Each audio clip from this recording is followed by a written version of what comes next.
बिस्मिल्लाहिर्रहमानिर्रहीम। अस्सलाम वालेकुम रहमतुल्लाहि व बरकातुहू। कैसे हैं तमाम अहबाब? उम्मीद करता हूँ खैरियत से होंगे। अल्लाह करीम सबके लिए आसानियाँ पैदा फरमाए। तो आपको जैसा कि पता है कि मेरे पेज का नाम जो है वो नॉलेज पॉइंट के नाम से है, यानी यहाँ पे हर किस्म का नॉलेज प्रोवाइड करने की कोशिश की जाती है कि किसी का जैसा भी सवाल हो उसी ज़िमन में रहते हुए, उसी क्राइटेरिया में रहते हुए उसका जवाब देने की हतमी कोशिश की जाती है। तो आज एक सवाल ये आया है कि माफ़ी और माज़रत में क्या फ़र्क है। तो छोटा सा फ़र्क है और ये मैं चाहता हूँ कि ये क्लियर हो जाए सबका कि माज़रत और माफ़ी दो एक लफ्ज़ हैं जो हमारे माशरे में इस्तेमाल किए जाते हैं।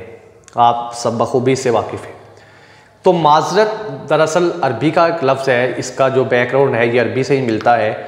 तो माज़रत तब की जाती है जब आप अपनी बात बयान करते हुए उसका कोई उज़र पेश करते हैं। इस लफ्ज़ को ज़हन में रखना है आपने, लफ्ज़ उज़र को, यानी आप किसी से अगर आपसे कोई गलती हुई है, आपसे कोई कमी हो गई है, तो आप अगले बंदे को बयान करते हुए ये कहते हैं कि मैं माज़रत चाहता हूँ, ये काम अगर हुआ है तो इसके पीछे ये वजह थी, इस वजह से ये काम हुआ है। तो इस मौके पे आप माज़रत का लफ्ज़ इस्तेमाल करते हैं।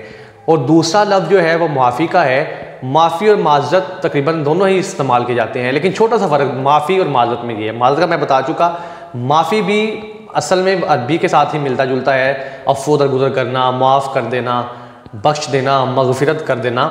तो माफ़ी तब तलब की जाती है जब आप कोई अपना बहाना, हीला और वजह और उज़र पेश नहीं करते। यानी आप कहते हैं कि मैं माफ़ी चाहता हूँ, ये गलती मुझसे हो गई, मगर इसमें कोई आपका उज़र या आपका हीला बहाना नहीं होता। फिर सुन ले, माज़रत और माफ़ी दो लफ्ज़ हैं। माज़रत तब की जाती है जब उसके साथ साथ आपके पास कोई उज़र मौजूद होता है, और माफ़ी तब तलब की जाती है जब आप जस्ट मग़फ़िरत और माफ़ी चाहते होते हैं लेकिन आप कोई उज़र बयान नहीं करते। ठीक है, तो ये छोटा सा फ़र्क था जो मैंने बयान कर दिया है। आइंदा इंशाल्लाह मज़ीद कोई ऐसा सवाल हुआ तो भी आपके सामने पेश करने की पूरी कोशिश की जाएगी।